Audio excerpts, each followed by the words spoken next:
মান ইউতিইর রাসূল, যে রাসূলের ইতাআত করে, অনুসরণ করে, ফাকাদ আতা আল্লাহ, সে আল্লাহর ইবাদত করে।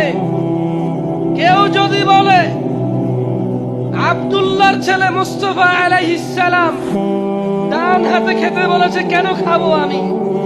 কেউ যদি বলে ফাতিমার আব্বা আলাইহিস সালাম ডান পায়ে মসজিদে ঢুকেছে, আমি কেন ঢুকবো?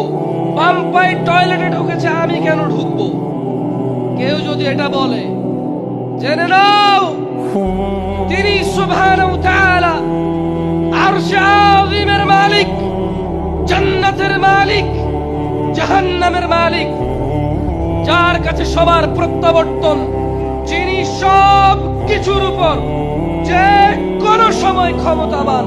তিনি বলছেন মান ইউতিইর রাসূল, যে আমার রাসূলের অনুসরণ করে, যে আমার রাসূলের শুনে, যে আমার রাসূলের মানে সাল্লাল্লাহু আলাইহি ওয়াসাল্লাম, ফাকাদ আতা আল্লাহ, ওই শুধু আল্লাহর ইবাদত করছে।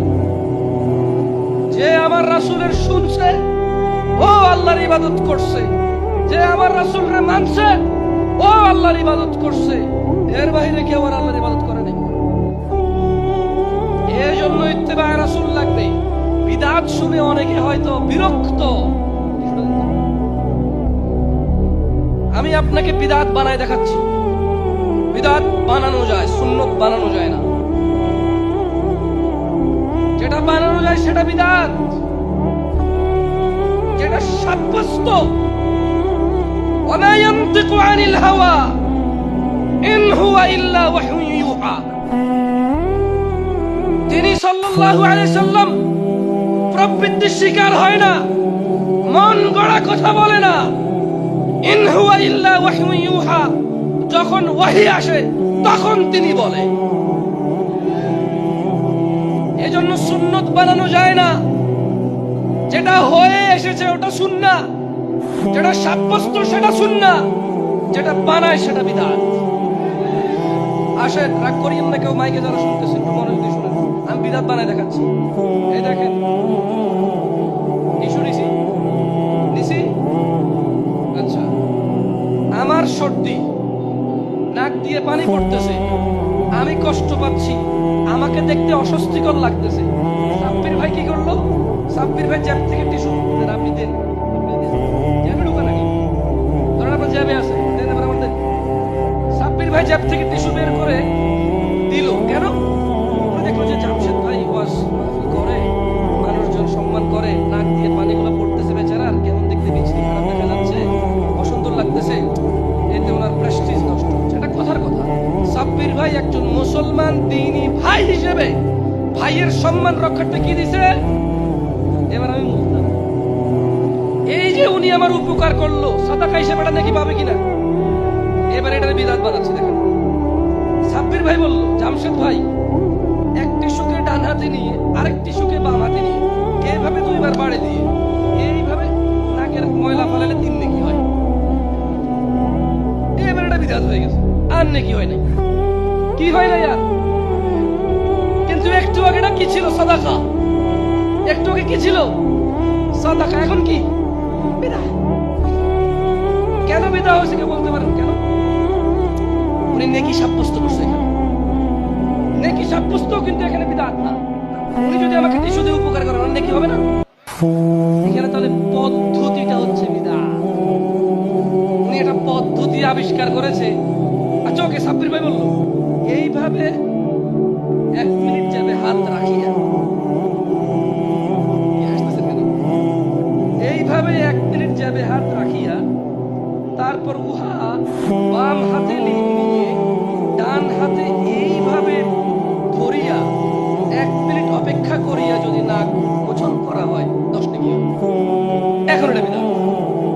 কেন? কেন বিদআত হয়েছে? পদ্ধতি বলছে, সিস্টেম বলছে। আল্লাহর নবী এটা বলে নাই, এই জন্য এটা বিদআত হয়ে গেছে। যেমন আল্লাহর নবী বলেছে ডান হাতে খাও, এই জন্য এটা সুন্নাহ। উনি যদি না বলতো তাহলে পৃথিবীর সব মানুষ যদি বলতো শুধু ডানাতে খাও নেকি হবে, তাহলে বিদআত হতো। বিদআতের লজিক সিম্পল। আজান মাইকে দিলে বিদআত কেন হয় না? কারণ আজান নেকির কাজ না গুনাহের কাজ। এলান যত দূরে যায় তত ভালো না মন্দ, এই মাইকের কাজ হচ্ছে এটাকে দূরে পৌঁছায়। এই মাইক এখানে আলাদা কোনো ধর্ম না, এই মাইক এখানে আলাদা কোনো কি না, ধর্ম না। খালি শহরের মানুষকে শুধু আমি এতটুকু বলবো, যারা আমার ভাইরা আছেন এখনো মাহফিলে উপস্থিত হয়েছেন বা হন নাই, এ মাহফিল হোক চেয়েছেন বা চান নাই, ভাই ও ভাই, ইত্তাকু রাব্বাকুম, তোমাদের রবের তাকওয়া অবলম্বন করো। আমি বলছি না আমার সব কথা ভালো, অনেক সময় আমি দোষী, কোরআন বলি সুন্নাহ বলি, আচার ব্যবহার খারাপ করি, বলার পদ্ধতি খারাপ। আমার তোমার দোষ নাই ভাই, আমি মানি কিছু কিছু জায়গায় দোষী আমিও, কারণ আমার বলার পদ্ধতি সুন্নতকে অনুসরণ করে নাই। আমি সুন্নত বলেছি হাদিস থেকে, আমি সুন্নত বলেছি কোরআন থেকে, কিন্তু যে ভাষা ব্যবহার হওয়া উচিত ছিল আমার সুন্নতি পদ্ধতি হওয়া উচিত ছিল, আচার ব্যবহার খারাপ করে ফেলেছি। আমারও দোষ কিছু কিছু জায়গায়, আমি স্বীকার করি। এটা সুন্নতকে আঁকড়ে ধরা অত্যন্ত জরুরি। কেন? তিনি সুবহানাহু ওয়া তাআলা বলেন, ওয়ামা আতাকুমুর রাসূল, যা রাসূল দিয়েছে নিয়ে নাও, ফাখুযুহু, তা নিয়ে নাও, ওয়ামা নাহাকুম আনহু ফান্তাহু, যা থেকে তিনি নিষেধ করেছে তা তোমরা বর্জন করো। দেখেন দিনী ভাইরা, আমি আজকে আমার এই বক্তব্যের শেষ হাদিস বলে বক্তব্য সমাপ্তি করব। একটু মনোযোগ দিয়ে শুনেন। বোনরা যারা আছেন, ভাইরা যারা আছেন, আমি এত ওই গোষ্ঠী ঘরানা বুঝি না। আমি বড় হয়েছি সৌদি আরবে, ওখানে গোষ্ঠী ঘরানা আছে না নাই তাও জানি না। ছোটবেলায় বড় হয়েছি ওখানে, পুজোর বয়সে চলে আসছি বাংলাদেশে, না এখানে শৈশব পাইছি না ওখানে ম্যাচুরিটি পাইছি। আমি আছি এক আমার ঝামেলায়। এখানে আমার কথা বলার ধরন দোষ, বসার ধরন দোষ, বলার ধরন দোষ, হাত নড়ার ধরন দোষ, মাশাআল্লাহ সুবহানাল্লাহ বলা দোষ, সবই দোষ আমার। কারণ আমি এখানে ম্যাচুর সময় এসে শৈশব না পাওয়ার কারণে আমি এখানে আর বড় হতে পারতেছি না। আর আমি ওখানে শৈশব পেয়েছি, বড় হব আমি চলে আসছি 20 বছর বয়সে দেশে। তো আমি এক ভেজালের মধ্যে আছি, এক দুর্বলতার মধ্যে, আমার এক অপরিপূর্ণতা আমাকে ঘিরে রেখেছে। এটা আমাকে আর বাড়তে দিচ্ছে না। আপনাদেরকে আমার শেষ আদেশটা বলে চলে যাব। সেটা হচ্ছে, আপনার কাছে কেন মনে হয় যে এই ভালো কাজটা, এই সুন্দর কাজটা, এত সুন্দর কাজ, এত ভালো কাজ আল্লাহর নবী দিয়ে যায়নি, আপনাকে করতে হবে? এটা আপনার কাছে কেন মনে হয়? আমি জানি এটার কোনো জবাব আছে। আরে তোমরা এখানে দাঁড়ায় আসো, ঢুকলে কত ভালো লাগতো জানো, পুরো মাঠে ভরা সেই লাগতো দেখি। তুমি তো এখানে আসো নাই কোনোদিন, আগে একবার আইসো, আসার পরে দেখবা মাঠে যত মানুষ বেশি থাকে তত গরম হয় না। জাযাকুমুল্লাহ খাইর, তোমরা যেখানে আছো ওখানেই থাকো, নাহলে আমি আরো বেশি গরম হয়ে যাবো। হ্যাঁ, না না না, হয় হয় হয় হয়। অনেক সময় এই বাইকে হুজুর ভুল করে কেন জানো? হুজুর ভুল করে কারণ হুজুর দেখে যে লোক আর লোক, আরে আমি তো সেরা, নে যেমনি ইচ্ছে এমনি কো, আমারে করবে কে, কি করবে কে আমারে, কিন্তু বেরোলে গ্রেফতার হলে চলে যায়। এরপরে বলে যে আমি আসলে সরকারের বিরুদ্ধে বলতে চাই নাই, এটা আসলে ভুল বোঝাবুঝি হয়েছে, আমি আর কখনো বলবো না।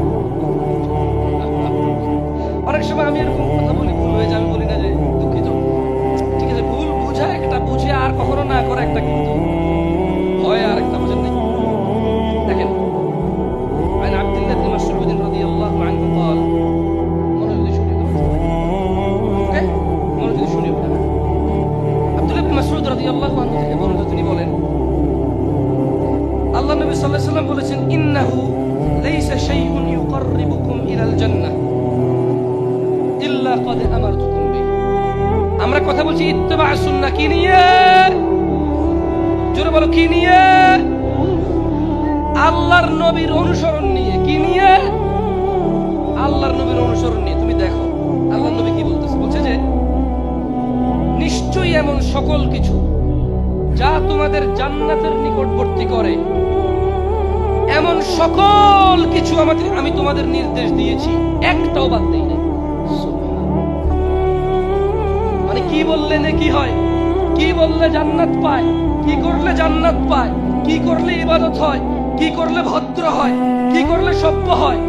ইন্নাহু লাইসা শাইউন, এমন কোন কিছু নাই, ইউকাররিবুকুম ইলাল জান্নাহ, যা তোমাদের জান্নাতের কাছে নিয়ে যায়, ইল্লা ক্বাদ আমারতুকুম বিহি, অথচ আমি মুস্তাফা সাল্লাল্লাহু আলাইহি ওয়াসাল্লাম তোমাদের নির্দেশ দেই নাই এমন একটা বিষয় নাই। ওয়া ইন্নাহু ওয়ালাইসা শাইউন ইউকাররিবুকুম ইলান নার, এবং এমন কোন কিছু নাই যা তোমাদের জাহান্নামে নিয়ে যাবে, ক্বাদ নাহাইতুকুম আন, অথচ আমি মুস্তাফা তোমাদের নিষেধ করে নাই সাল্লাল্লাহু আলাইহি ওয়াসাল্লাম। ইত্তিবা রাসূলের বাইরে কোনো অপশন পৃথিবীর কারোর জন্য নাই। আপনি যা খুশি বলতে পারেন, করতে পারেন, আপনার যা খুশি, আপনি যত খুশি লোক আপনার, আপনি যতজনই হন আর যত বেশি হন, আল্লাহর রাসূল সাল্লাল্লাহু আলাইহি ওয়াসাল্লাম এমন কিছু বাদ দেয়নি যেটা জান্নাতের কাছে নিয়ে যায়, আদেশ করেনি, আর এমন কিছু বাদ দেয়নি যা জাহান্নামে নিয়ে যায়, নিষেধ করেনি। আমি আল্লাহর কাছে দোয়া করি আল্লাহ তাআলা আমাকে এবং আপনাদের সবাইকে ক্ষমা করুন। আমি আল্লাহর কাছে দোয়া করি আল্লাহ তাআলা ইবাদত করার ক্ষেত্রে এটা যে নেকি, এটা যে ভালো, এটা যে সওয়াব, এটা যে আল্লাহ খুশি হয়, এগুলো আল্লাহর রাসূলের পক্ষ থেকে, কোরআন থেকে সাব্যস্ত কিনা সেটা বুঝার আগ্রহ আমাদের হৃদয় দান করুন আল্লাহ। আকুলু কওলি হাযা ওয়াস্তাগফিরুল্লাহ লি ওয়া লিসাইরিল মুমিনিন ফাস্তাগফিরুহু ইন্নাহু গাফুরুর রাহিম। সবাই আল্লাহর কাছে নিজের জন্য ক্ষমা চান, আমি আল্লাহর কাছে ক্ষমা চাই। সুবহানাল্লাহ।